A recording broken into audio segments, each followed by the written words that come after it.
Τελείωσε έτσι. 35 μηχανικοί απέτυχαν. Πραγματικά πιστεύεις ότι θα τα καταφέρεις? Μην χάνεις τον χρόνο σου. Αυτό δεν παίρνει μπρος. Χάνεις τον χρόνο σου, κοπέλα μου. Τότε, χρονομέτρα, ο χρόνος περνάει. Θέλω να δω αν είσαι τόσο καλή. 69 δευτερόλεπτα. 68-67. Η σιωπή που ακολούθησε άφησε τους πάντες σε σοκ και κανείς δεν ήταν προετοιμασμένος για αυτό που επρόκειτο να συμβεί. Φίλε μου, σχολίασε εδώ κάτω από ποια περιοχή της Ελλάδας παρακολουθείς τώρα και πες μου, έχεις επισκευάσει ποτέ κάποιον κινητήρα ή μηχάνημα στη ζωή σου? Θέλω πολύ να διαβάσω την ιστορία σου.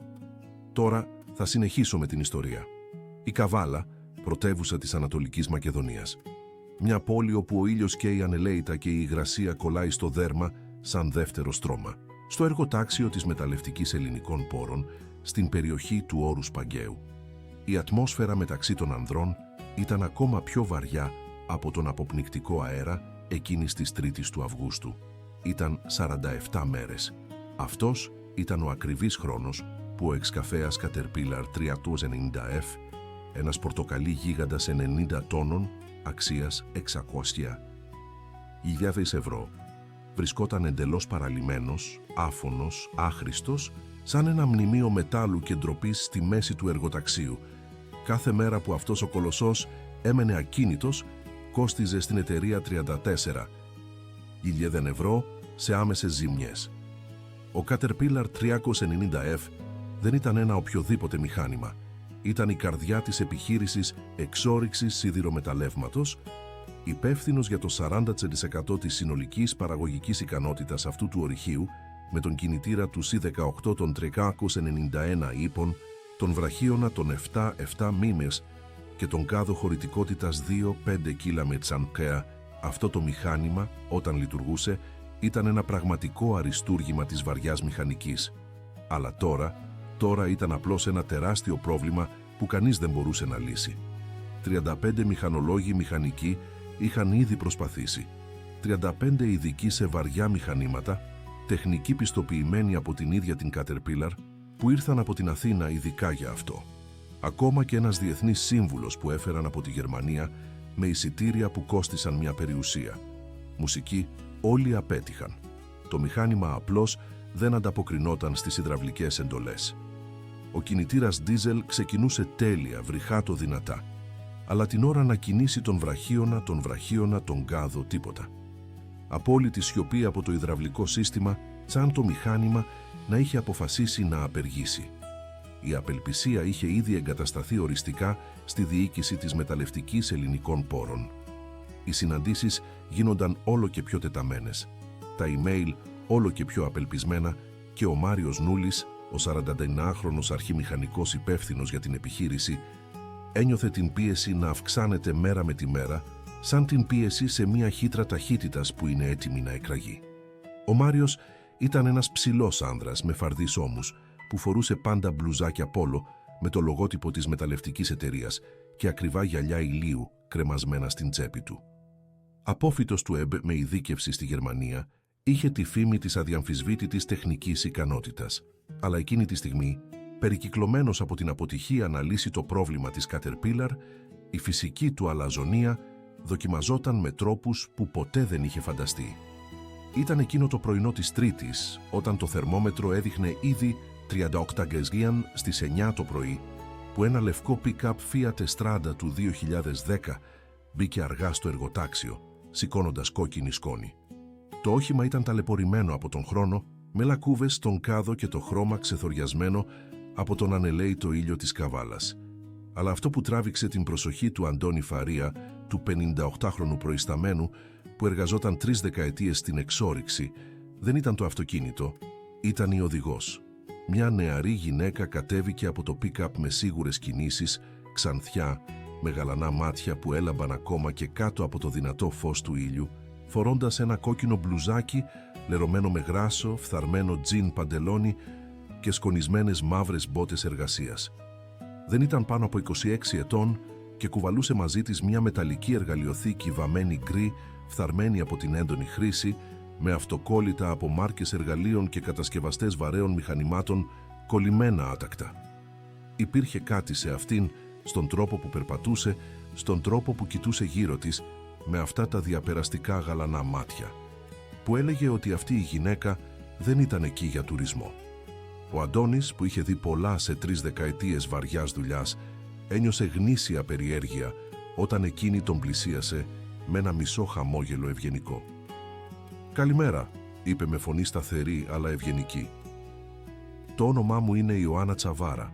Είμαι μηχανικός ειδικευμένη σε βαριά μηχανήματα. Άκουσα ότι έχετε ένα σοβαρό πρόβλημα με έναν εξκαφέα Caterpillar. Και λοιπόν θα ήθελα να τον δω, αν μου επιτρέπετε». Ο Αντώνης σήκωσε τα φρύδια του. Μια γυναίκα μηχανικός ήταν ήδη κάτι που έβλεπε σπάνια στον χώρο της εξόρυξης. Τα περισσότερα εργοτάξια που γνώριζε ήταν σχεδόν αποκλειστικά ανδρικά εδάφη, αλλά μια γυναίκα μηχανικός, νεαρή, που έρχεται χωρίς να την καλέσουν, προσφέροντας βοήθεια για να λύσει ένα πρόβλημα που 35 ειδικευμένοι μηχανικοί δεν μπόρεσαν να λύσουν. Αυτό ήταν κάτι καινούριο, ακόμα και για αυτόν. Από την άλλη πλευρά, η απελπισία της κατάστασης ήταν πραγματική και ο Αντώνης ήταν πολύ έμπειρος για να απορρίψει βοήθεια λόγω προκατάληψης. «Περιμένετε εδώ μια στιγμή», είπε. «Θα σας πάω στον αρχιμηχανικό, αλλά δεν μπορώ να σας εγγυηθώ τίποτα, Είναι, ας πούμε, αγχωμένος με αυτή την κατάσταση».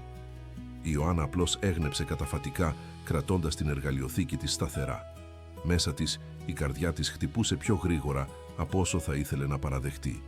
Ήξερε ακριβώς ποιος ήταν ο αρχιμηχανικός αυτού του έργου, ο Μάριος Νούλης, το όνομα που την στοίχιωνε επί 3 χρόνια, ο άνθρωπος που είχε καταστρέψει την καριέρα της, τη φήμη της, ολόκληρη την επαγγελματική της ζωή με ψέματα και πλαστά έγγραφα. Αλλά δεν είχε έρθει εκεί για να τον αντιμετωπίσει, ή τουλάχιστον όχι μόνο για αυτό. Είχε έρθει επειδή άκουσε για εκείνη την ακίνητη Caterpillar, για το αδύνατο παζλ που κανείς δεν μπορούσε να λύσει και κάτι μέσα της. Αυτή η σπίθα μηχανικού που ούτε 3 χρόνια ταπείνωσης δεν κατάφεραν να σβήσουν εντελώς, της ψιθύρισε. «Μπορείς να το λύσεις αυτό». Ο Αντώνης την οδήγησε ανάμεσα σε κοντέινερ γραφείων, στίβες εξοπλισμού, σταθμευμένα φορτηγά και ομάδες εργατών που την κοιτούσαν με περιέργεια αναμεμειγμένη με σκεπτικισμό. Μια γυναίκα σε αυτό το περιβάλλον ήδη τραβούσε την προσοχή, μια γυναίκα που κουβαλούσε εργαλεία σαν να επρόκειτο να δουλέψει. Αυτό προκαλούσε ακόμα πιο έντονα βλέμματα. Η Ιωάννα κρατούσε το κεφάλι της ψηλά, αγνοώντας τους ψιθύρους και τα σβησμένα γέλια που άκουγε καθώς περνούσε. Είχε ήδη μάθει με τον πιο οδυνηρό τρόπο να μην νοιάζεται για το τι σκέφτονταν οι άλλοι. Το κοντέινερ του Μάριου ήταν το μεγαλύτερο, τοποθετημένο στρατηγικά με θέα σε όλη την επιχειρησιακή περιοχή. Ο Αντώνης χτύπησε την μεταλλική πόρτα. «Μάριε, έχουμε μια επίσκεψη εδώ που θέλει να μιλήσει για την Caterpillar». Η φωνή που ήρθε από μέσα ήταν βαριά και ανυπόμονη. «Αν είναι άλλος ένας πολιτής θαυματουργών συμβουλών, μπορείτε να τον διώξετε, δεν με ενδιαφέρει». Ο Αντώνης άνοιξε την πόρτα παρόλα αυτά και έκανε μια χειρονομία στην Ιωάννα να μπει. Το εσωτερικό του κοντέινερ ήταν εξοπλισμένο με δυνατό κλιματισμό, ένα μεγάλο τραπέζι καλυμμένο με σχέδια και τεχνικές αναφορές, υπολογιστή τελευταίας γενιάς και στον τοίχο κορνιζαρισμένα διπλώματα και διεθνείς πιστοποίησεις. Ο Μάριος Νούλης καθόταν πίσω από το τραπέζι, πληκτρολογώντας κάτι στον υπολογιστή με συγκεντρωμένη έκφραση. Όταν σήκωσε τα μάτια του και είδε την Ιωάννα να στέκεται στην πόρτα, η έκφρασή του άλλαξε σε διακριτές και γρήγορες φάσεις. Πρώτα, σύγχυση. Μετά, αναγνώριση. Και τέλος, κάτι που η Ιωάννα αναγνώρισε αμέσως. Μια σκληρή, σχεδόν σαδιστική ικανοποίηση που έλαμπε πίσω από αυτά τα καστανά μάτια. «Ιωάννα Τσαβάρα», είπε αργά. Κάθε συλλαβή προφερόταν με εσκεμμένη ευχαρίστηση, σαν να απολάμβανε ένα ακριβό κρασί. Στηρίχτηκε στην καρέκλα, σταύρωσε τα χέρια του και ένα λεπτό χαμόγελο εμφανίστηκε στα χείλη του. «Θεέ μου, η Ιωάννα Τσαβάρα αυτοπροσώπως, τι έκπληξη, απολύτως απροσδόκητη». Έκανε μια θεατρική παύση, ή ίσως όχι τόσο απροσδόκητη τελικά. Άλλωστε, οι άνεργοι συχνά εμφανίζονται εκεί που υπάρχει δουλειά. Δεν είναι έτσι. Η Ιωάννα πήρε μια βαθιά ανάσα, σφίγγοντας τη λαβή της εργαλειοθήκης της. Είχε προετοιμαστεί ψυχικά για αυτή τη στιγμή καθ' όλη τη διάρκεια του ταξιδιού της μέχρι εκεί, αλλά το να ακούσει τη φωνή του ξανά, να νιώσει το δηλητήριο αυτού του τόνου, ήταν πιο δύσκολο από όσο φανταζόταν. «Μάριε», απάντησε με ελεγχόμενη φωνή, «ήρθα εδώ για να βοηθήσω με το πρόβλημα του εξκαφέα σου». Άκουσα ότι είναι ακίνητος εδώ και 47 μέρες και ότι κανένας ειδικός δεν κατάφερε να εντοπίσει τη βλάβη. Θα ήθελα να τον δω». Ο Μάριος ξέσπασε σε ένα δυνατό, σκληρό γέλιο που αντίχησε στο κλιματιζόμενο κοντέινερ. «Εσύ θέλεις να δεις την Caterpillar μου, η μηχανικός που ανατείναξε ένα γεωτρύπανο αξίας 1.500.000 ευρώ στα ελληνικά μεταλλεία, που απολύθηκε για γκροτέσκα τεχνική ανικανότητα, που έχασε την άδειά της από το ΤΕ και έγινε θρύλος στη βιομηχανία ως παράδειγμα αποτυχίας. Αυτή η Ιωάννα Τσαβάρα θέλει να λύσει ένα πρόβλημα που 35 ειδικευμένοι μηχανικοί, κάποιοι με 20 χρόνια διεθνούς εμπειρίας, δεν κατάφεραν.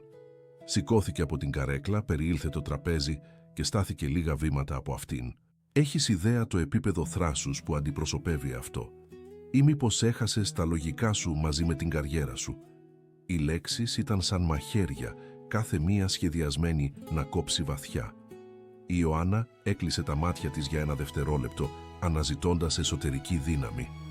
Όταν τα άνοιξε ξανά, υπήρχε κρυστάλλινη αποφασιστικότητα σε αυτό το γαλανό βλέμμα.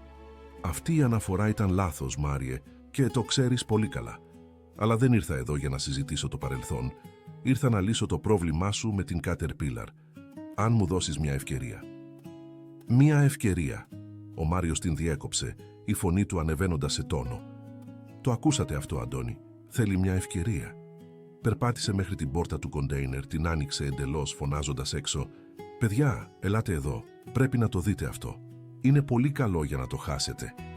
Μέσα σε λίγα λεπτά, περισσότερα από 50 άτομα είχαν συγκεντρωθεί γύρω από το κοντέινερ του Μάριου Νούλη, χειριστές μηχανημάτων με τα ρούχα τους λερωμένα από γράσο και κόκκινη σκόνη, άλλοι μηχανικοί με τα πολύχρωμα κράνια ασφαλείας τους κρεμασμένα στα χέρια τους, τεχνική ασφαλείας εργασίας, διοικητικό προσωπικό, ηλεκτροσυγκολητές, ηλεκτρολόγοι, ακόμα και το προσωπικό της κουζίνας του κηλικείου είχε έρθει να δει τι συνέβαινε. Η είδηση διαδόθηκε σαν πυρκαγιά σε ξερά χόρτα. Υπήρχε μια γυναίκα μηχανικός στο εργοτάξιο που ήθελε να επισκευάσει την Caterpillar και από ό,τι φαινόταν, ο αρχιμηχανικός επρόκειτο να κάνει ένα θέαμα με αυτό. Ο Μάριος πήρε θέση σαν ηθοποιός στο κέντρο μιας σκηνής, με την Ιωάννα στο πλευρό του, φαινόμενη μικρή μπροστά σε αυτό το πλήθος ανδρικών προσώπων περίεργων, κάποιοι διασκεδασμένοι, άλλοι αμήχανοι, για αυτό που ένιωθαν ότι επρόκειτο να συμβεί. Ο ήλιος της καβάλας χτυπούσε δυνατά πάνω σε όλους, αλλά ο Μάριος φαινόταν να έχει ενέργεια από την κατάσταση, σαν αυτή η κολλασμένη ζέστη να τροφοδοτούσε απλώς την σκληρή του ευχαρίστηση εκείνη τη στιγμή. «Παιδιά», ξεκίνησε ο Μάριος με δυνατή και καθαρή φωνή, βεβαιώνοντας ότι όλοι μπορούσαν να τον ακούσουν τέλεια. «Κοιτάζετε μια διασημότητα της μεταλλευτικής βιομηχανίας. Αυτή εδώ είναι η Ιωάννα Τσαβάρα. Κάποιοι από εσάς, ειδικά οι μεγαλύτεροι που παρακολουθείτε ειδήσεις του κλάδου, ίσως την θυμάστε από τις εφημερίδες πριν από 3 χρόνια. Έκανε μια δραματική παύση, αφήνοντας την ένταση να αυξηθεί. Αφήστε με να πω για όσους δεν ξέρουν. Η Ιωάννα εδώ ήταν μηχανολόγος μηχανικός στα ελληνικά μεταλλεία, στο στρατόνι της Χαλκιδικής. Δούλευε με βαριά μηχανήματα, γιγάντια γεωτρύπανα, αυτά τα μηχανήματα των 15-20 εκατομμυρίων ευρώ. Είχε όμορφο πτυχίο, άδεια από το ΤΕ, ένα πολλά υποσχόμενο μέλλον μπροστά της. Θεωρούνταν ταλαντούχα, ικανή, είχε κερδίσει ακόμα και βραβεία στο πανεπιστήμιο. Η Ιωάννα κρατούσε το βλέμμα της προσιλωμένο σε ένα μακρινό σημείο, προσπαθώντας να αποσυνδεθεί συναισθηματικά από αυτές τις λέξεις. Ήξερε τι ερχόταν. Γνώριζε αυτή την ιστορία γιατί την είχε ζήσει, είχε καταστραφεί από αυτήν. Είχε περάσει νύχτες άφπνοι, αναβιώνοντας κάθε οδυνηρή λεπτομέρεια της. Ο Μάριος συνέχισε, η φωνή του αποκτώντας έναν τόνο ψεύτικης θλίψης, μουσική. Αλλά τότε συνέβη το αδιανόητο, λόγω ενός γκροτέσκου τεχνικού λάθους, μιας αστοχίας βαθμονόμησης στο υδραυλικό σύστημα ενός γεωτρύπανου Sandvik αξίας 1.500.000 ευρώ. Η γραμμή πίεσης εξεράγει κατά τη λειτουργία. Το μηχάνημα καταστράφηκε ολοσχερός. 1.500.000 ευρώ έγιναν παλιοσίδερα μέσα σε δευτερόλεπτα και το χειρότερο, 3 χειριστές που βρίσκονταν κοντά τραυματίστηκαν. Δόξα τω Θεώ, κανείς δεν πέθανε, αλλά ένας από αυτούς έχασε μέρος της ακοής του λόγω της έκρηξης. Ένας άλλος υπέστη σοβαρά εγκάβματα από το υπερθερμασμένο υδραυλικό λάδι. Το πλήθος μουρμούριζε. Κάποιοι άνδρες κούνησαν το κεφάλι τους με εκφράσεις σοκ. Ο Μάριος απολάμβανε κάθε δευτερόλεπτο αυτού. Η τεχνική έρευνα ήταν εκτεταμένη, κράτησε εβδομάδες και ξέρετε τι ανακάλυψαν. Ότι η υπεύθυνη για τη συντήρηση πρόληψης αυτού του μηχανήματος, η μηχανικός που είχε υπογράψει τις αναφορές ασφαλείας, που είχε εγκρίνει τις βαθμονομήσεις, ήταν αυτή. Έδειξε την Ιωάννα με μια θεατρική χειρονομία. Η Ιωάννα Τσαβάρα.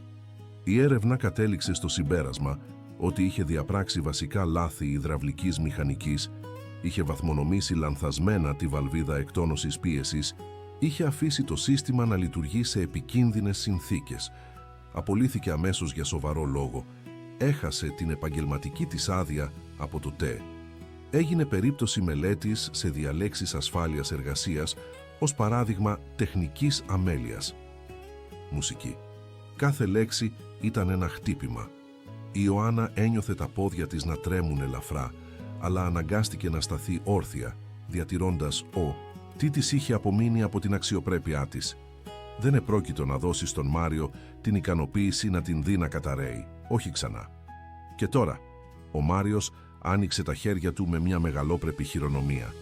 Αυτή η πρώην μηχανικός, αυτή η μηχανικός του ποδαριού, εμφανίζεται στο εργοτάξιό μου με ένα παλιό pick-up και μια σκουριασμένη εργαλειοθήκη και έχει το θράσος, την παράλογη τόλμη, να μου πει ότι μπορεί να επισκευάσει την Caterpillar 390F μου.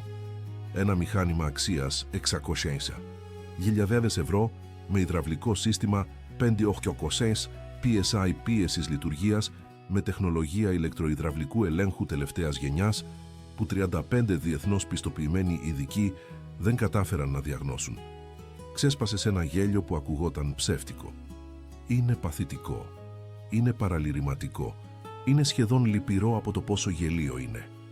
Κάποιοι άνδρες στο πλήθος γέλασαν μαζί του, αλλά η Ιωάννα παρατήρησε ότι άλλοι, ειδικά οι μεγαλύτεροι, οι βετεράνοι, που είχαν ζήσει αρκετά για να δουν αδικίες στη ζωή, διατηρούσαν σοβαρές εκφράσεις, σχεδόν άβολα, με αυτό το δημόσιο θέαμα ταπείνωσης. Ο Αντώνης Φαρίας, ο προϊστάμενος που την είχε φέρει μέχρι εκεί, ήταν ιδιαίτερα ήσυχος, με μια βαθιά ρητίδα ανησυχίας ανάμεσα στα φρύδια του. Ένας από τους νεότερους μηχανικούς, ένας άνδρας ίσως 30 ετών με κίτρινο κράνος, φώναξε από το πλήθος. «Αρχηγέ, με όλο το σεβασμό, αν ανατείναξε ένα μηχάνημα 500.000 ευρώ, φανταστείτε τι μπορεί να κάνει με την Caterpillar μας. Καλύτερα να μην την αφήσουμε να πλησιάσει καθόλου». Άλλοι γέλασαν και συμφώνησαν.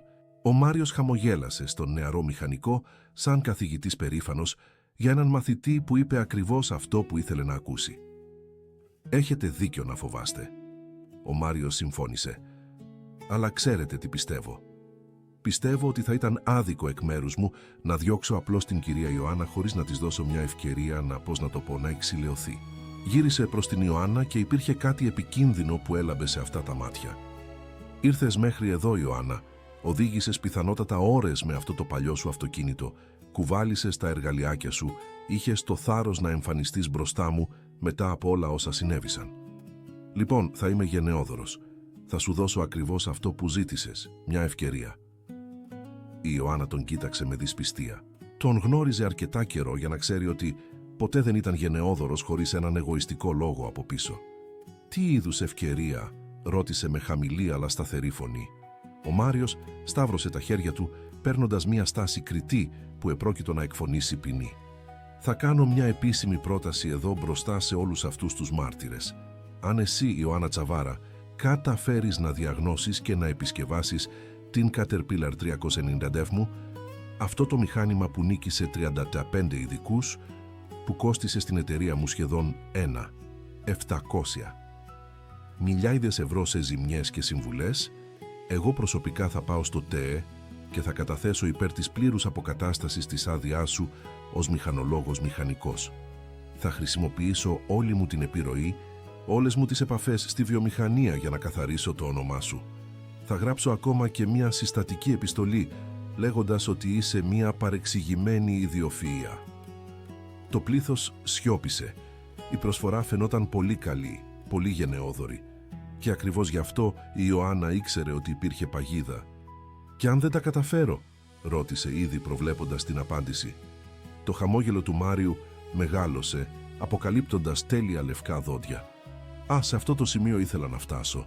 Αν αποτύχεις, και αγαπητή μου θα αποτύχεις, γιατί δεν έχεις την παραμικρή πιθανότητα να λύσεις ένα πρόβλημα που μηχανικοί απόφοιτοι από τη Γερμανία, την Αυστραλία, τις Ηνωμένες Πολιτείες δεν έλυσαν. Θα υπογράψεις ένα έγγραφο, ένα επίσημο έγγραφο αναγνωρισμένο από συμβολεογράφο, δηλώνοντας δημόσια και γραπτός την πλήρη και ολική τεχνική σου ανικανότητα. Θα δηλώσεις ότι δεν έχεις τα προσόντα να εργαστείς με βαριά μηχανήματα, ότι αποτελείς κίνδυνο για την ασφάλεια οποιασδήποτε επιχείρησης όπου βρίσκεσαι και ότι παραιτείσαι οικειοθελώς για πάντα από το δικαίωμα να εργαστείς ως μηχανικός αυτοκινήτων και βαρέων μηχανημάτων σε όλη την Ελλάδα. Άφησε τις λέξεις να αιωρούνται στον ζεστό αέρα. Δηλαδή, αγαπητή μου πρώην συνάδελφε, όταν αποτύχεις, δεν θα ξαναδουλέψεις ποτέ σε αυτό που αγαπάς, δεν θα ξαναγγίξεις ποτέ μια μηχανή, δεν θα ξανανιώσεις ποτέ τη μυρωδιά του υδραυλικού λαδιού. Θα είσαι επίσημα νομικά αιώνια τελειωμένη σε αυτό το επάγγελμα. Η σιωπή που έπεσε σε αυτή την ομάδα των 50 ανδρών ήταν τόσο βαριά που φαινόταν να απορροφά το οξυγόνο από τον αέρα. Ακόμα και οι νεότεροι και οι κοροϊδευτές κατάλαβαν ότι αυτό είχε πάψει να είναι αστείο και είχε γίνει κάτι πολύ πιο σοβαρό, πιο σκληρό, πιο οριστικό. Η Ιωάννα ένιωθε την καρδιά της να χτυπά δυνατά στο στήθος της. Τα στοιχήματα ήταν παράλογα, δυσανάλογα, άδικα. Ήταν μια παγίδα στημένη ειδικά για να την καταστρέψει μια για πάντα. Αλλά τότε κάτι ενδιαφέρον συνέβη μέσα στην Ιωάννα. Κάτι που είχε κοιμηθεί για 3 χρόνια, θαμμένο κάτω από στρώματα ντροπής, τραύματος και αυτοπροστασίας. Εκείνη η σπίθα της λαμπρής μηχανικού που είχε υπάρξει κάποτε, εκείνη η νεαρή που είχε αποφοιτήσει ως η καλύτερη της τάξης της από το MB, που είχε λύσει προβλήματα που έμπειροι καθηγητές θεωρούσαν αδύνατα, εκείνη η γυναίκα που είχε επιλέξει τη μηχανική, όχι τυχαία, αλλά από γνήσιο πάθος και φυσικό ταλέντο, αυτή η εκδοχή της Ιωάννας ξύπνησε και ήταν έξαλλη. «Έχω μια προϋπόθεση», είπε η Ιωάννα, και η φωνή της βγήκε πιο δυνατή από όσο περίμενε. Ο Μάριος σήκωσε ένα φρύδι έκπληκτος.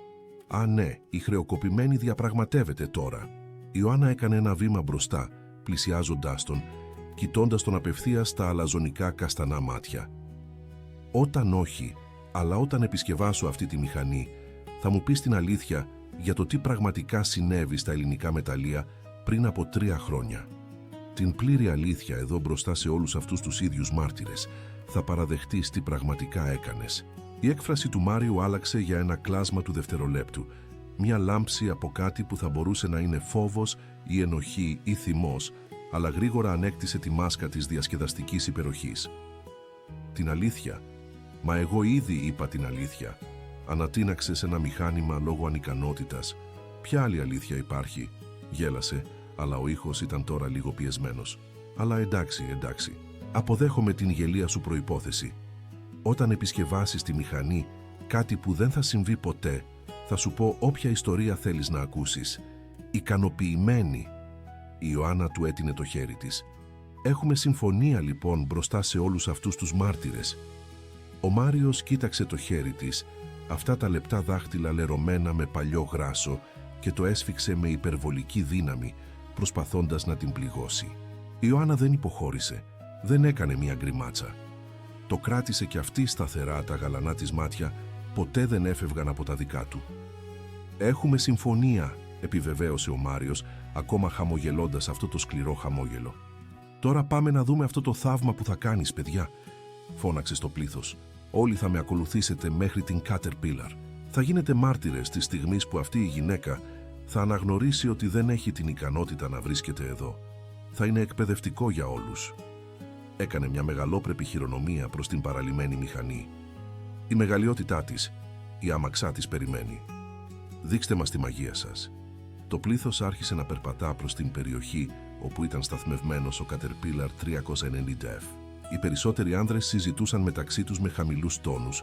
Κάποιοι ακόμα γελούσαν, άλλοι ήταν σαφώς άβολα με την κατάσταση.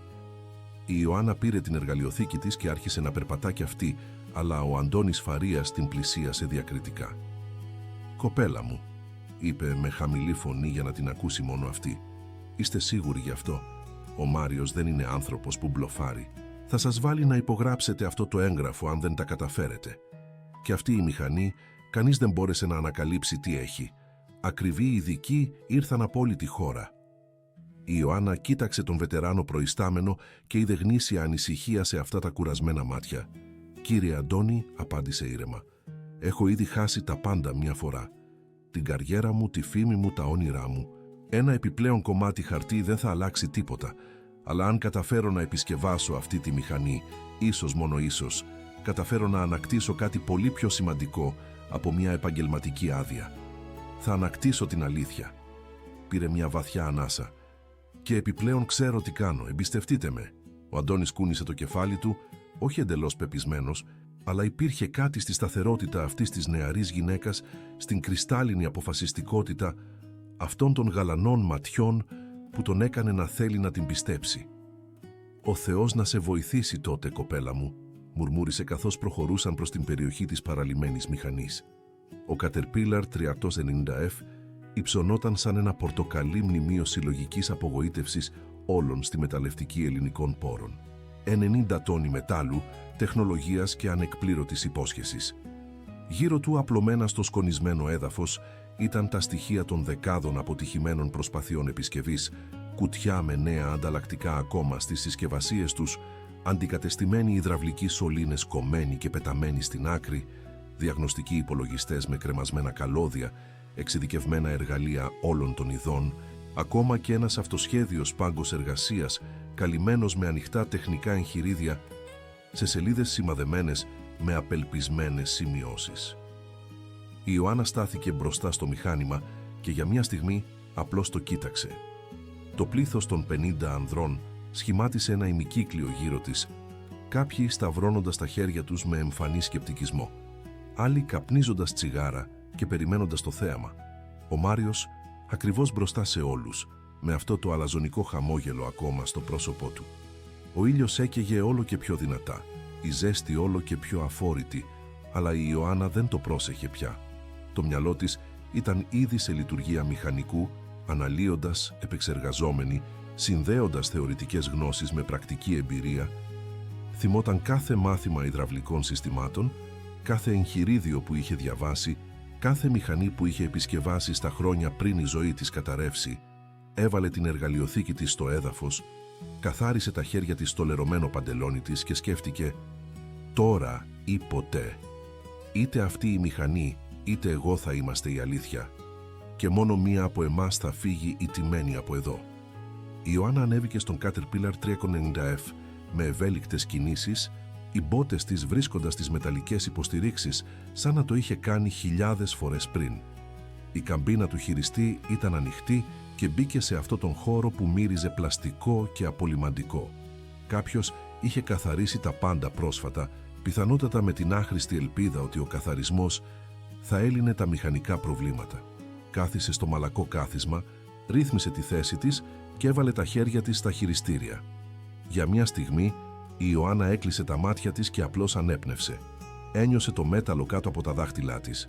Άκουσε τη σιωπή της νεκρής μηχανής και συνδέθηκε με αυτή την αίσθηση που είχε ξεχάσει επί 3 χρόνια επαγγελματικής εξορίας, την αίσθηση του ανήκειν του να βρίσκεται ακριβώς εκεί που έπρεπε. Κάτω, το πλήθος παρακολουθούσε σιωπηλά. Ο Μάριος είχε σταυρωμένα τα χέρια, αυτό το χαμόγελο ακόμα κολλημένο στο πρόσωπό του, σαν μια μόνιμη μάσκα. Κάποιοι άνδρες συζητούσαν με χαμηλή φωνή, κάνοντας στοιχήματα για το πόσο χρόνο θα τις έπαιρνε να παρατήσει.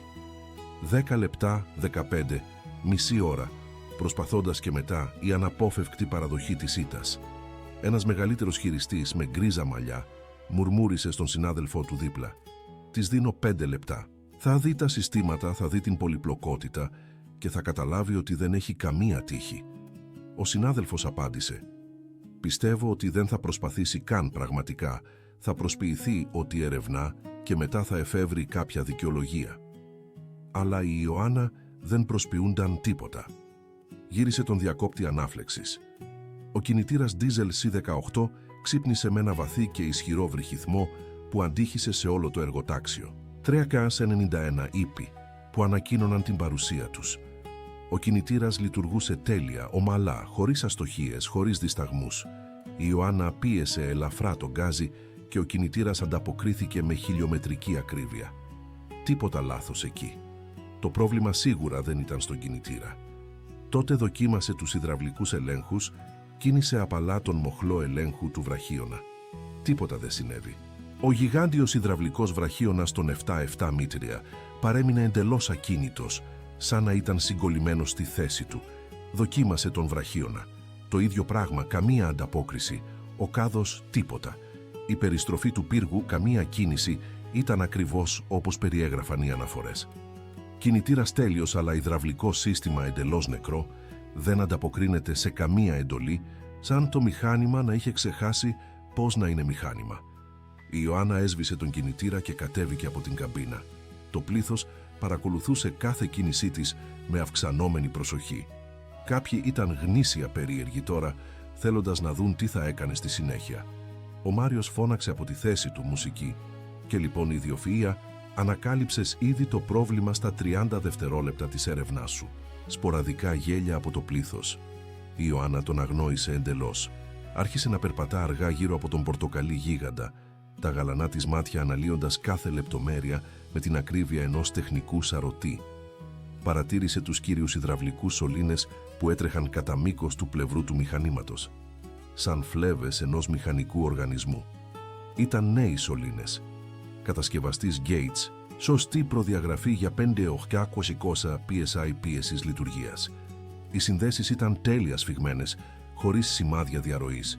Κάποιος είχε αντικαταστήσει όλους τους σωλήνες πρόσφατα, πιθανότατα ένας από τους πρώτους ειδικούς που προσπάθησαν να λύσουν το πρόβλημα, υποθέτοντας λανθασμένα ότι εκεί βρισκόταν η βλάβη. Η Ιωάννα άγγιξε τους σωλήνες με τα δάχτυλά της, νιώθοντας την υφή του βιομηχανικού καουτσούκ, ελέγχοντας τη θερμοκρασία. Όλα φυσιολογικά. Έσκυψε και κοίταξε κάτω από το σασί, όπου βρίσκονταν οι κύριες υδραυλικές αντλίες. 3 αντλίες Bosch Rexroth με αξονικά έμβολα, κάθε μία ικανή να παράγει 350 λίτρα ανά λεπτό ροής λαδιού. Η Ιωάννα παρατήρησε αμέσως ότι οι αντλίες ήταν επίσης καινούριες. Οι ετικέτες αναγνώρισης ήταν ακόμα λαμπερές, χωρίς το στρώμα βρωμιάς και γράσου που συσσωρεύεται με τη χρήση. Άλλος ειδικός είχε αλλάξει τις αντλίες, νομίζοντας ότι εκεί βρισκόταν το πρόβλημα. Ακριβό λάθος. Κάθε μία από αυτές τις αντλίες κόστιζε περίπου 7.500 ευρώ. 22.500 ευρώ πεταμένα για μια λάθος διάγνωση. Πήγε στην δεξαμενή υδραυλικού λαδιού, μια δεξαμενή 400 λίτρων τοποθετημένη στο πλάι του μηχανήματος. Άνοιξε το καπάκι επιθεώρησης και κοίταξε μέσα. Το λάδι ήταν Shell Telus S2 VX68, η σωστή προδιαγραφή που συνιστά η Caterpillar. Και ήταν ολοκαίνουργιο, καθαρό, με αυτό το διαφανές και χρυμπαρένιο χρώμα, χαρακτηριστικό του μη μολυσμένου υδραυλικού λαδιού. Ούτε χιλιάδες ώρες χρήσης σε αυτό το λάδι, αλλά χρήματα ξοδευμένα για την αλλαγή, κάτι που δεν χρειαζόταν να αλλάχθει. Η Ιωάννα απομακρύνθηκε από το μηχάνημα, στάθηκε περίπου 5 μέτρα μακριά και απλώς το κοίταξε ως σύνολο. Το μυαλό της δούλευε με επιταχυνόμενη ταχύτητα, επεξεργαζόμενη πληροφορίες, εξαλείφοντας δυνατότητες.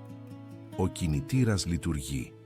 Οι υδραυλικές αντλίες είναι καινούριες, το λάδι σωστό και καθαρό, οι σωλήνες καινούργοι, οι δεξαμενές χωρίς μόλυνση και παρόλα αυτά καμία υδραυλική εντολή δεν λειτουργεί. Τι συνδέει τις εντολές στην καμπίνα του χειριστή με τους υδραυλικούς κυλίνδρους που κάνουν τις κινήσεις? Το σύστημα πιλωτικού ελέγχου. Η απάντηση της ήρθε με την καθαρότητα ενός κεραυνού εν αιθρία. Περπάτησε γρήγορα πίσω στο μηχάνημα, αυτή τη φορά με συγκεκριμένο σκοπό. Τα μάτια της έψαξαν και βρήκαν αυτό που έψαχνε. Κοντά στο διαμέρισμα του χειριστή, στη δεξιά πλευρά της καμπίνας, υπήρχε ένα μικρό πάνελ πρόσβασης από αλουμίνιο, ίσως 30 εκούμερη επί 30 εκούλα. Πίσω από αυτό το πάνελ βρισκόταν η μονάδα πιλωτικού ελέγχου, ο μικροσκοπικός εγκέφαλος που ρύθμιζε όλη την υδραυλική πίεση πριν φτάσει στους γιγάντιους κυλίνδρους που κινούσαν τόνους μετάλλου. Ήταν μια αναλογική βαλβίδα Bosch Rexroth, μικροσκοπική σε σύγκριση με το υπόλοιπο μηχάνημα, αλλά απολύτως κρίσιμη. Και η Ιωάννα παρατήρησε κάτι που έκανε την καρδιά της να χτυπήσει πιο γρήγορα. Υπήρχαν πρόσφατα σημάδια εργαλείων στις βίδες του πάνελ πρόσβασης, γρατζουνιές στο βαμμένο μέταλλο. Κάποιος είχε επέμβει εκεί πρόσφατα. Πήρε την εργαλειοθήκη της, διάλεξε ένα κλειδί Allen μεγέθους 10 και άρχισε να αφαιρεί τις 6 βίδες που συγκρατούσαν το πάνελ πρόσβασης. Το πλήθος πλησίασε λίγο ακόμα, η περιέργεια νικώντας τον σκεπτικισμό. Ο Αντώνης Φαρίας ήταν ακριβώς μπροστά τώρα, δαγκώνοντας το κάτω χείλος του νευρικά. Ακόμα και ο Μάριος είχε σταματήσει να χαμογελάει, παρακολουθώντας με αυξανόμενη προσοχή αυτό που έκανε. Η Ιωάννα αφαίρεσε την τελευταία βίδα και έβγαλε το πάνελ πρόσβασης. Και εκεί, αποκαλυμμένη κάτω από το δυνατό φως του ήλιου της καβάλας, βρισκόταν η καρδιά του υδραυλικού συστήματος ελέγχου, η αναλογική βαλβίδα πιλωτικού ελέγχου, μουσική, ένα κομμάτι γερμανικής ακρίβειας στο μέγεθος μιας κλειστής παλάμης, με 6 λεπτές συνδέσεις σωλήνων να βγαίνουν από αυτήν σαν πλοκάμια. Η Ιωάννα έσκυψε για να εξετάσει τις συνδέσεις πιο προσεκτικά και αυτό που είδε επιβεβαίωσε όχι μόνο την τεχνική της υποψία, αλλά κάτι πολύ πιο ανησυχητικό, σαμποτάζ ή μνημειώδη ανικανότητα. Οι γραμμές πιλωτικής πίεσης Α και Β ήταν ανεστραμμένες, εντελώς ανεστραμμένες. Η γραμμή που θα έπρεπε να στέλνει το υδραυλικό σήμα πίεσης 30 μπαρ για να ανοίξει το καρούλι ελέγχου και να επιτρέψει στο κύριο λάδι να ρέει στους κυλίνδρους ήταν συνδεδεμένη στη γραμμή επιστροφής στη δεξαμενή, η οποία λειτουργούσε σε πίεση κοντά στο 0 και το αντίστροφο. Ήταν σαν να συνδέει στα θετικά και αρνητικά καλώδια μιας μπαταρίας ανάποδα. Τεχνικά τίποτα δεν εκρήγνεται, αλλά τίποτα δεν λειτουργεί κιόλας. Το σύστημα λάμβανε εντελώς ανεστραμμένα σήματα. Όταν ο χειριστής κούναγε το μοχλό προς τα πάνω, το σήμα έλεγε στο μηχάνημα να πάει προς τα κάτω, αλλά επειδή η πίεση ήταν λάθος, τίποτα δεν συνέβαινε. Ήταν ένα τόσο βασικό, τόσο θεμελιώδες λάθος στην υδραυλική μηχανική, μουσική, που η Ιωάννα ένιωσε ένα μείγμα ανακούφισης που το βρήκε και οργής που ήξερε ότι κάποιος είχε κάνει αυτό το λάθος και είχε αφήσει το μηχάνημα σε αυτή την κατάσταση. Σηκώθηκε, γύρισε προς το πλήθος, το οποίο τώρα ήταν σε απόλυτη σιωπή, και περπάτησε μέχρι να βρεθεί λίγα μέτρα από τον Μάριο. «Βρήκα το πρόβλημα», ανακοίνωσε με σταθερή και καθαρή φωνή που αντίχησε σε όλο το εργοτάξιο. Ο Μάριος ξεσταύρωσε τα χέρια του. Η έκφρασή του άλλαξε από αλαζονική διασκέδαση σε κάτι πιο αμυντικό.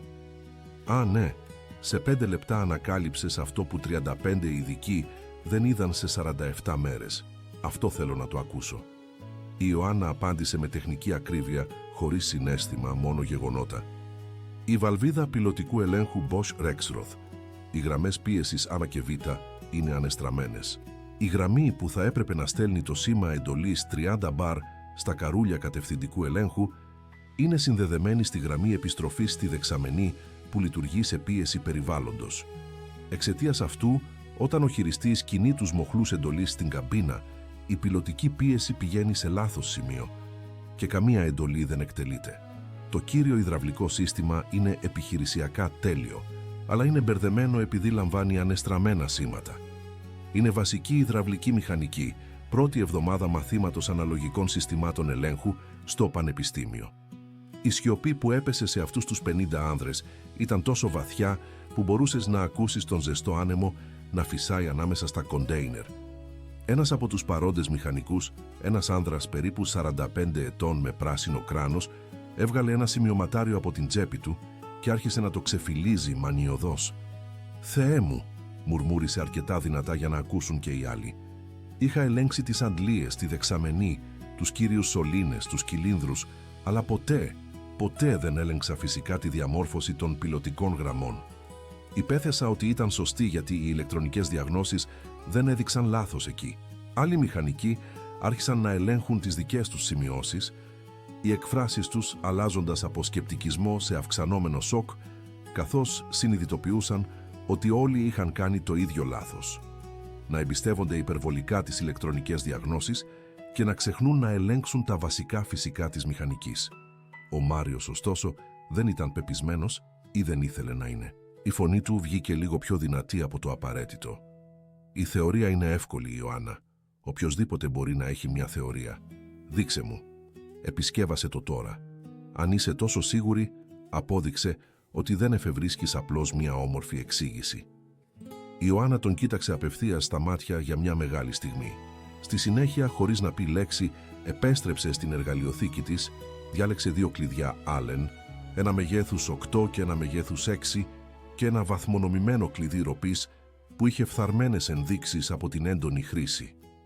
Επέστρεψε στο ανοιχτό πάνελ της βαλβίδας πιλωτικού ελέγχου, γονάτισε στο σκονισμένο έδαφος και άρχισε να εργάζεται. Πρώτα, έπρεπε να αποσυμπιέσει πλήρως το πιλωτικό υδραυλικό σύστημα.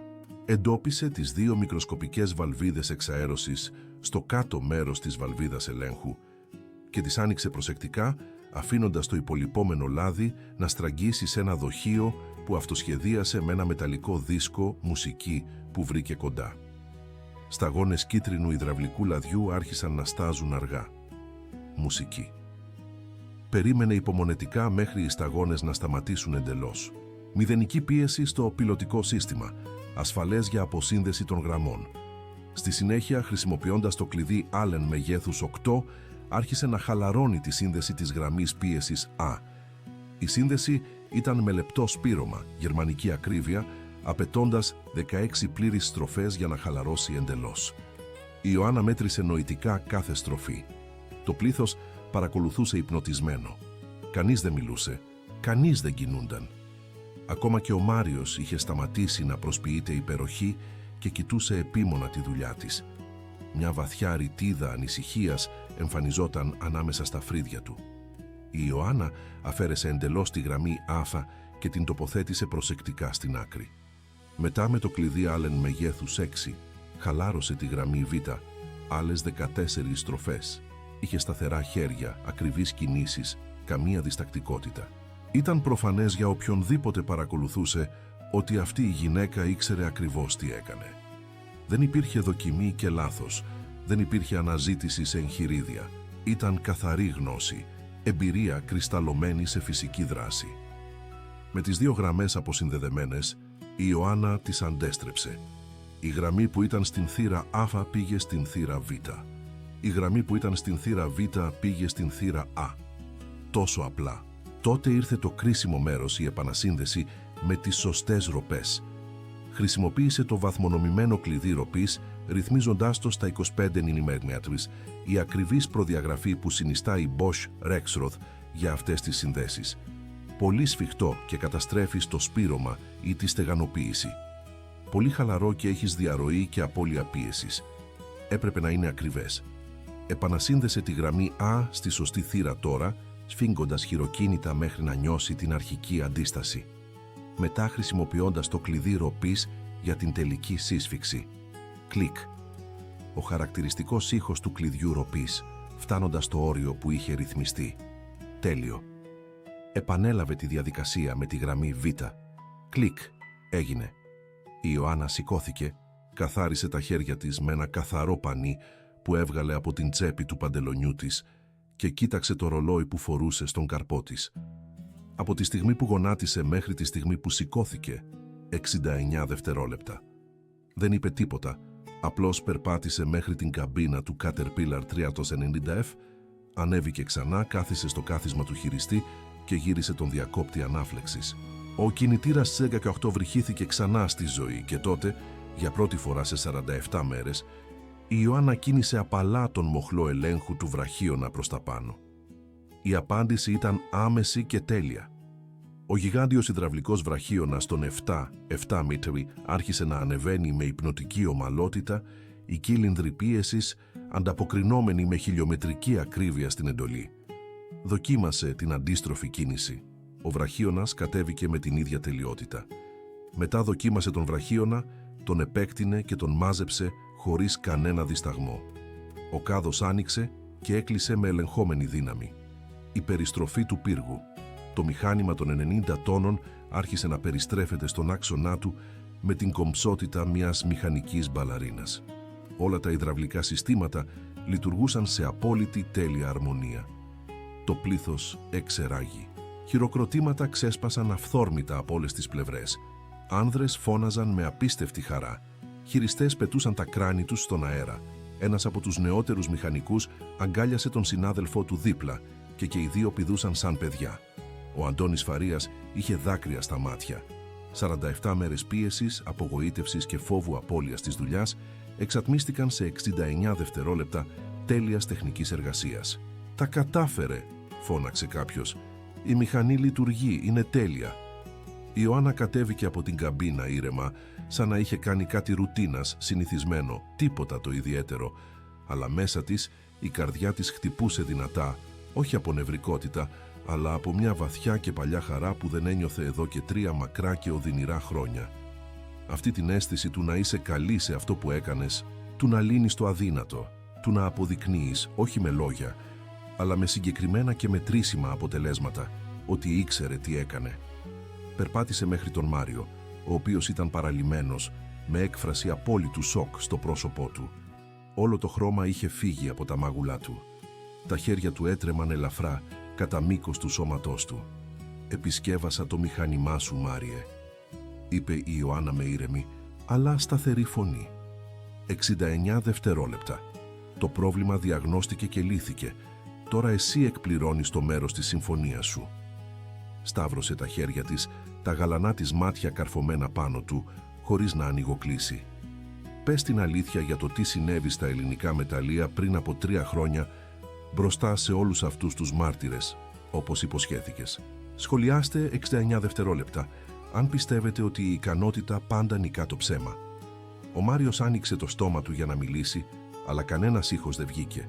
Προσπάθησε ξανά. Τα χείλη του κινούνταν, χωρίς να παράγουν λέξεις, σαν ένα ψάρι έξω από το νερό που παλεύει για οξυγόνο. Όλο του το σώμα φαινόταν να έχει συρρικνωθεί κατά κάποιο τρόπο. Η αλαζονία που τον συντηρούσε για τόσο καιρό εξατμιζόταν κάτω από το βάρος της αδιαμφισβήτητης αλήθειας. Το μηχάνημα λειτουργούσε τέλεια, 69 δευτερόλεπτα.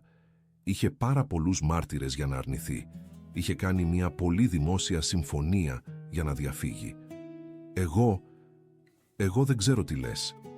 Μουσική ο Μάριος κατάφερε επιτέλους να μουρμουρήσει, η φωνή του βγαίνοντας αδύναμη, σχεδόν ανεπαίσθητη. Οι λέξεις ήταν παθητικές ακόμα και για τον ίδιο. Η Ιωάννα δεν απάντησε.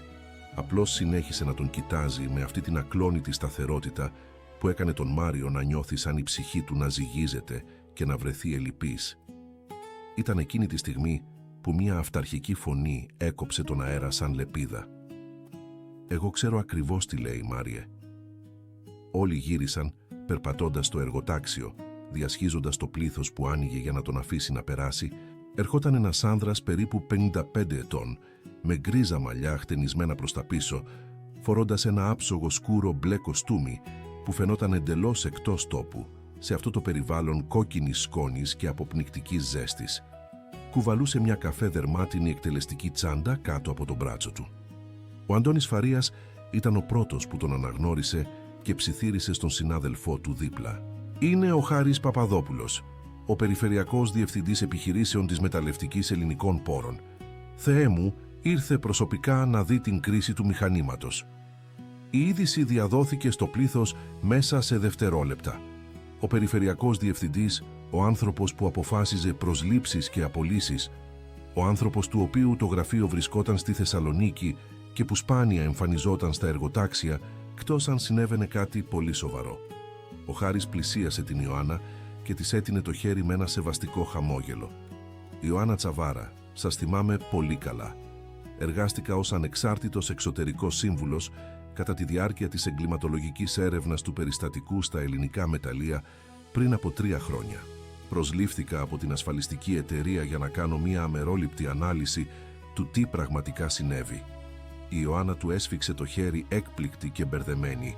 Δεν θυμόταν να έχει δει αυτόν τον άνδρα κατά τη διάρκεια εκείνων των χαοτικών ημερών μετά το περιστατικό. Ο Χάρης συνέχισε. «Δεν με είδατε γιατί η δουλειά μου έγινε στα παρασκήνια, αναλύοντας έγγραφα, τεχνικές εκθέσεις, υπογραφές, αναφορές συντήρησης, δουλειά detective, όχι μηχανικού». Στη συνέχεια γύρισε αργά προς τον Μάριο και η θερμοκρασία γύρω του φάνηκε να πέφτει λίγους βαθμούς παρά την καυτή ζέστη. «Σας θυμάμαι πολύ καλά και εσάς, Μάριε Νούλη. Ήσασταν ο ανώτερος μηχανικός, υπεύθυνος για την τεχνική επίβλεψη στο έργο του Στρατώνη. Υπογράψατε προσωπικά τις αναφορές προληπτικής συντήρησης του γεωτρύπανου Σάντβικ τους 6 μήνες πριν από το περιστατικό. Η υπογραφή σας ήταν σε 17 κρίσιμα έγγραφα. Η φωνή του Χάρη ήταν ήρεμη, μεθοδική, αλλά υπήρχε ατσάλι κάτω από κάθε λέξη. Ο Μάριος έτρεμε εμφανώς. «Τώρα εγώ δεν καταλαβαίνω τι σχέση έχει αυτό με...» Ο Χάρης τον διέκοψε, σηκώνοντας ένα χέρι. «Αφήστε με να τελειώσω. Κατά τη διάρκεια της εγκληματολογικής έρευνας, η ομάδα μας γραφολόγων ανέλυσε όλα τα έγγραφα που σχετίζονται με το περιστατικό και ανακαλύψαμε κάτι πολύ ενδιαφέρον. Κάποιες από τις υπογραφές της Ιωάννας Τσαβάρα σε κρίσιμα έγγραφα ήταν πλαστές, δεν ήταν δικές της. Η μικροσκοπική ανάλυση της πίεσης της πένας, η γωνία των γραμμάτων, η ταχύτητα της γραφής, όλα ήταν λάθος. Ήταν ικανές απομιμήσεις, αλλά απομιμήσεις. Το πλήθος ήταν απόλυτα σιωπηλό. Τώρα 50 άνδρες κρατούσαν την ανάσα τους συλλογικά. Ο Χάρης συνέχισε αμήλικτα. Ακόμα πιο ενδιαφέρον, το πραγματικό τεχνικό λάθος που προκάλεσε την έκρηξη της υδραυλικής γραμμής ήταν μια λανθασμένη βαθμονόμηση της βαλβίδας εκτόνωσης πίεσης που έγινε ακριβώς 3 εβδομάδες πριν από το περιστατικό. Η εντολή εργασίας για αυτή τη συγκεκριμένη βαθμονόμηση ήταν υπογεγραμμένη από εσάς, Μάριε, όχι από την Ιωάννα. Αλλά όταν οι τελικές αναφορές συντάχθηκαν για τη διοίκηση των ελληνικών μεταλλίων με κάποιον μαγικό τρόπο, η ευθύνη είχε μεταφερθεί σε αυτήν μέσω παραποιημένων εγγράφων. Ο Χάρης άνοιξε την εκτελεστική του τσάντα και έβγαλε έναν χοντρό φάκελο. Κράτησα αντίγραφα όλων. Τις πρωτότυπες γραφολογικές εκθέσεις που αποδεικνύουν ότι οι υπογραφές ήταν πλαστές, εσωτερικά email όπου καθοδηγήσατε νεότερους τεχνικούς να διορθώσουν αναφορές για να αντικατοπτρίζουν καλύτερα την πραγματικότητα. Ακόμα και μια ηχογράφηση μιας ανεπίσημης συνάντησης όπου είπατε, και παραθέτω επιλέξει, «Η Ιωάννα προορίζεται για προαγωγή στη Θεσσαλονίκη. Αν καταφέρω να χρησιμοποιήσω αυτό το περιστατικό για να την βγάλω από τη μέση, η θέση είναι δική μου». Το είπατε σε έναν συνάδελφο που ευτυχώς είχε αρκετή συνείδηση για να καταγράψει τη συνομιλία και να μου την παραδώσει ανώνυμα. Το πρόσωπο του Μάριου ήταν εντελώς λευκό τώρα, σαν να είχε αποστραγγιστεί όλο το αίμα από το σώμα του. Τα πόδια του φαινόταν να είναι έτοιμα να τον εγκαταλείψουν και στηρίχτηκε στο καπό ενός σταθμευμένου φορτηγού κοντά. Αυτό είναι ψέμα. Κατάφερε να ψιθυρίσει, αλλά υπήρχε μηδενική πεποίθηση στη φωνή του. Ακόμα και αυτός ήξερε ότι είχε τελειώσει. Ο Χάρης έκανε ένα βήμα πιο κοντά, η φωνή του χαμηλώνοντας σε έναν σχεδόν πατρικό τόνο. Σαν ένας καθηγητής απογοητευμένος, με έναν μαθητή που είχε τόσο πολύ δυναμικό. «Μάριε, είχατε τόσο πολύ ταλέντο. Ήσασταν ένας ικανός μηχανικός, αλλά αφήσατε τον φθόνο και τη φιλοδοξία να καταστρέψουν όχι μόνο την ηθική σας, αλλά τη ζωή μιας αθώας συναδέλφου. Πλαστογραφήσατε έγγραφα, ψεύδιτε σε επίσημες αναφορές, διαπράξατε έγκλημα παραποίησης αποδεικτικών στοιχείων. Και γιατί? Για μια προαγωγή επειδή δεν αντέχατε που κάποιος νεότερος και πιο ταλαντούχος από εσάς ανερχόταν πιο γρήγορα στην καριέρα.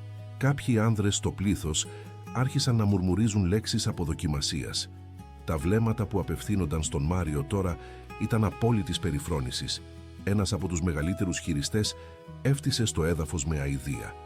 Ο Αντώνης Φαρίας κούνησε αργά το κεφάλι του απογοητευμένος. Ο Χάρης γύρισε ξανά προς την Ιωάννα.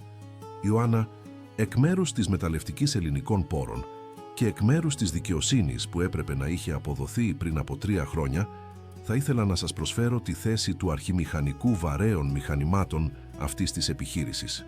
Αρχικός μισθός 5, 300 ευρώ μηνιαίος, πλήρες πακέτο εταιρικών παροχών, ετήσιο μπόνους απόδοσης βάσει αποτελεσμάτων και πόρους για να δημιουργήσετε τη δική σας τεχνική ομάδα». Έκανε μια χειρονομία προς τον Caterpillar 390F, ο οποίος λειτουργούσε ακόμα τέλεια πίσω τους. «Μόλις κάνατε σε 69 δευτερόλεπτα αυτό που κόστισε στην εταιρεία μου σχεδόν 1.700. 1.000 ευρώ σε άμεσες ζημιές, πανάκριβες διεθνείς συμβουλές και ακίνητο εξοπλισμό. Είστε ακριβώς το είδος του γνήσιου τεχνικού ταλέντου που χρειαζόμαστε να ηγείτε των επιχειρήσεών μας. Δέχεστε». Η Ιωάννα ένιωσε ζεστά δάκρυα να αρχίζουν να σχηματίζονται στις γωνίες των ματιών της. Μουσική, αλλά ανοιγόκλεισε γρήγορα τα βλέφαρά της για να τα διώξει. Η φωνή της βγήκε σταθερή όταν απάντησε «Δέχομαι με ευγνωμοσύνη». Ο Χάρης χαμογέλασε και της έτεινε ξανά το χέρι, αυτή τη φορά για να επισφραγίσει τη συμφωνία. Όταν έσφιξαν τα χέρια, το πλήθος ξέσπασε σε χειροκροτήματα ξανά, κάποιοι άνδρες σφυρίζοντας, άλλοι φωνάζοντας λέξεις έγκρισης και γιορτής. Ο Χάρης τότε γύρισε προς τον Μάριο για τελευταία φορά. Η έκφρασή του είχε χάσει κάθε ίχνος συμπάθειας. «Μάριε Νούλη, απολύεστε για σοβαρό λόγο, με άμεση ισχύ. Θα διαβιβάσω όλη αυτή την τεκμηρίωση στο ΤΕΕ για την έναρξη διαδικασίας επαγγελματικής δεοντολογίας.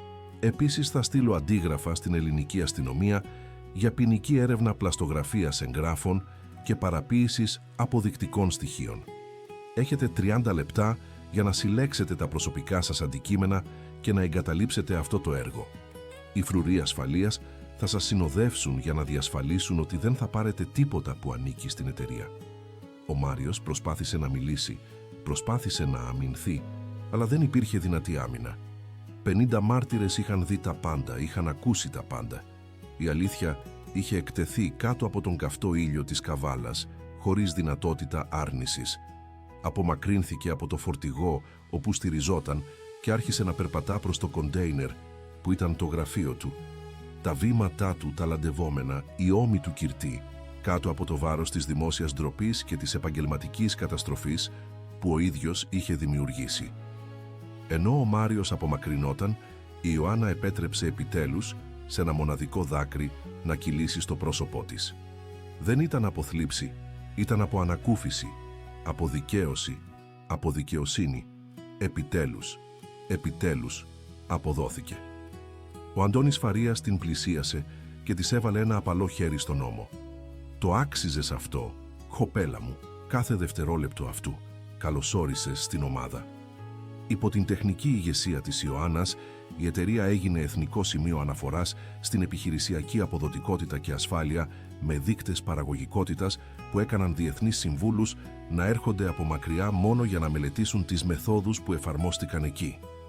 Η Ιωάννα όχι μόνο ανέκτησε την άδειά της από το ΤΕΕ, με όλες τις τιμές αποκαταστημένες και σημειώσεις τεχνικής αριστείας, αλλά είχε επίσης ολοκληρώσει ένα μεταπτυχιακό στη μηχανική υδραυλικών συστημάτων από το ΕΜΠΕΙΠ, η διατριβή της με τίτλο «Διαγνωστική πρόληψη σε συστήματα πιλωτικού ελέγχου βαρέων μηχανημάτων» ήταν ήδη υποχρεωτική ανάγνωση σε 3 ομοσπονδιακά πανεπιστήμια και είχε αναφερθεί σε 17 διεθνείς επιστημονικές εργασίες. Αυτό που ήταν το βαθύτερο τραύμα της, το μετέτρεψε σε πολύτιμη ακαδημαϊκή γνώση, που τώρα βοηθούσε στην πρόληψη ατυχημάτων και αστοχιών σε επιχειρήσεις σε όλη τη χώρα. Εκείνο το ηλιόλουστο πρωινό του Σαββάτου, η Ιωάννα βρισκόταν στο πανοραμικό της γραφείο, στο νεοαναγερθέν διοικητικό κτίριο της μεταλλευτικής ελληνικών πόρων στην Καβάλα. Ήταν ένας μοντέρνος χώρος με αποδοτικό κλιματισμό, μεγάλα παράθυρα με θέα στο επιχειρησιακό προαύλιο και τοίχους διακοσμημένους με πιστοποιήσεις, βραβεία τεχνολογικής καινοτομίας και φωτογραφίες βαρέων μηχανημάτων. Φορούσε το χαρακτηριστικό της κόκκινο πουκάμισο, τώρα ένα άψογο επίσημο πουκάμισο από τεχνικό ύφασμα, με το κεντημένο λογότυπο της εταιρείας στην τσέπη, μαύρο επίσημο παντελόνι και άνετα παπούτσια. Τα ξανθά μαλλιά της ήταν δεμένα σε μια πρακτική αλογοουρά και φορούσε μοντέρνα γυαλιά ανάγνωσης, καθώς εξέταζε αναφορές στο τάμπλετ της. Ηγούνταν τώρα μιας ομάδας 15 μηχανολόγων μηχανικών, ανδρών και γυναικών διαφορετικών ηλικιών και υποβάθρων, όλοι εκπαιδευμένοι προσωπικά από αυτήν στις αρχές της αυστηρής τεχνικής διάγνωσης και της ακλόνητης επαγγελματικής ηθικής. Το έργο, υπό την ευθύνη της, ήταν το μεγαλύτερο στη Βόρεια Ελλάδα, ένα ολοκληρωμένο σύστημα αυτοματοποίησης και προληπτικής συντήρησης για βαριά μηχανήματα που περιελάμβανε άμεσες συνεργασίες με Caterpillar, Bosch, Rexroth και Komatsu. 8. 700. Χιλιάδες ευρώ επενδυμένα σε τεχνολογία αιχμής, έξυπνους αισθητήρες, τεχνητή νοημοσύνη για την πρόβλεψη αστοχιών πριν συμβούν και τεχνική εκπαίδευση υψηλωτάτου επίπεδου. Τα αποτελέσματα ήταν εντυπωσιακά. Κέρδη επιχειρησιακής αποδοτικότητας 40%, μείωση 60% στους μη προγραμματισμένους χρόνους διακοπής και, το πιο σημαντικό από κάθε αριθμό, 0 σοβαρά ατυχήματα σε 24 συνεχόμενους μήνες. Η Ιωάννα είχε αποδείξει ότι η ασφάλεια και η παραγωγικότητα δεν ήταν αντίθετες έννοιες, αλλά συμπληρωματικές όταν είχες πραγματική τεχνική γνώση και ηθική ηγεσία. Εκείνο το πρωί είχε προγραμματίσει μια ειδική συνάντηση. Μια νεαρή φοιτήτρια μηχανολογίας μηχανικών από το ΔΠΘΑ, ένα ντροπαλό κορίτσι 19 ετών ονόματι Θάλια, είχε στείλει ένα email στην Ιωάννα πριν από 3 εβδομάδες ζητώντας συμβουλές για την καριέρα. Το μήνυμα ήταν γεμάτο ανασφάλειες. Ήταν η μόνη γυναίκα σε μια τάξη 37 φοιτητών. Υπέφερε καθημερινά από σεξιστικά σχόλια, καθηγητές που αμφισβητούσαν την ικανότητά της και σκεφτόταν σοβαρά να παρατήσει τις σπουδές της. Η Ιωάννα είχε απαντήσει αμέσως: «Μην τα παρατάς. Έλα να με επισκεφτείς το Σάββατο το πρωί. Θα σου δείξω κάτι». Και εκεί ήταν η Θάλια, καθισμένη νευρικά στην καρέκλα μπροστά στο γραφείο της Ιωάννας, με τα μάτια ορθά ανοιχτά να κοιτάζουν γύρω στο γραφείο, σαν να βρισκόταν σε μουσείο. Η Ιωάννα χαμογέλασε θερμά και άρχισε να συνομιλεί. Δεν έδωσε γενικές συμβουλές ή κενές κινητοποιητικές φράσεις. Ανταυτού διηγήθηκε τη δική της ιστορία.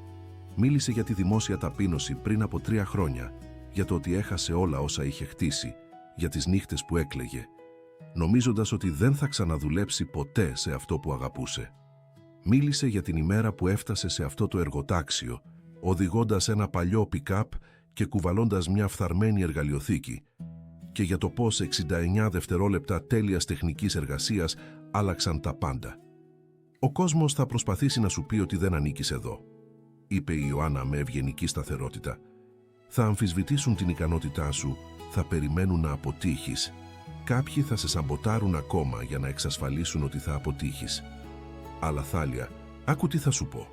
Αν πραγματικά αγαπάς τη μηχανική, αν νιώθεις αυτό το γνήσιο πάθος να κατανοείς πώς λειτουργούν τα πράγματα και να λύνεις αδύνατα προβλήματα, τότε όχι μόνο ανήκεις εδώ, είσαι απαραίτητη εδώ, γιατί αυτή η βιομηχανία χρειάζεται απεγνωσμένα ανθρώπους που κάνουν μηχανική από αγάπη για την τεχνική αλήθεια, όχι από εγωισμό ή εξουσία». Πήρε μια κορνιζαρισμένη φωτογραφία από το γραφείο της και την έδειξε στη Θάλια. Ήταν ο πορτοκαλί Caterpillar 390F, αυτός που είχε αλλάξει τα πάντα. Αυτό το μηχάνημα μου δίδαξε κάτι θεμελιώδες. Η γνήσια τεχνική ικανότητα δεν μπορεί να αρνηθεί. Όταν λύνεις ένα πρόβλημα που κανείς άλλος δεν μπόρεσε να λύσει, όταν αποδεικνύεις πραγματική γνώση μέσω μετρήσιμων αποτελεσμάτων, τα ψέματα και οι προκαταλήψεις απλώς εξαφανίζονται. Η αλήθεια πάντα βρίσκει τον δρόμο της. Όταν η Θάλια έφυγε 1 ώρα αργότερα, ήταν εμφανώς μεταμορφωμένη. Τα μάτια της έλαμπαν με ανανεωμένη αποφασιστικότητα. Οι ώμοι της ήταν πιο όρθιοι και κουβαλούσε μαζί της όχι μόνο συμβουλές, αλλά συγκεκριμένη ελπίδα ότι το όνειρό της ήταν δυνατό.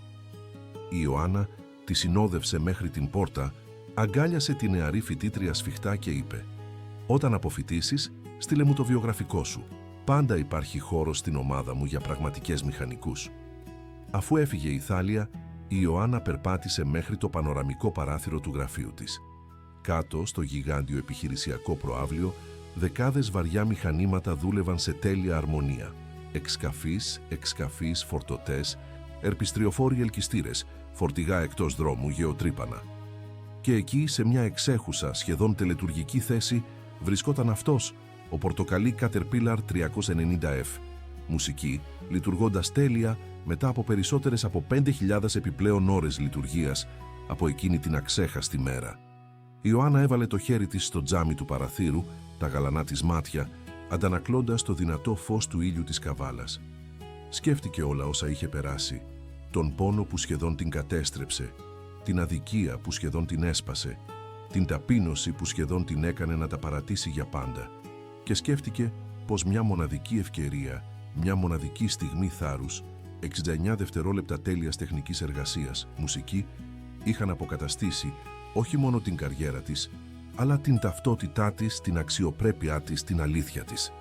Χαμογέλασε γνωρίζοντας ότι η ιστορία της τώρα χρησίμευε ως φάρος για άλλες γυναίκες που εισέρχονταν στη μηχανική, αποδεικνύοντας ότι το αληθινό ταλέντο, σε συνδυασμό με την ακεραιότητα και την αποφασιστικότητα, πάντα βρίσκει τον δρόμο του πίσω στο φως.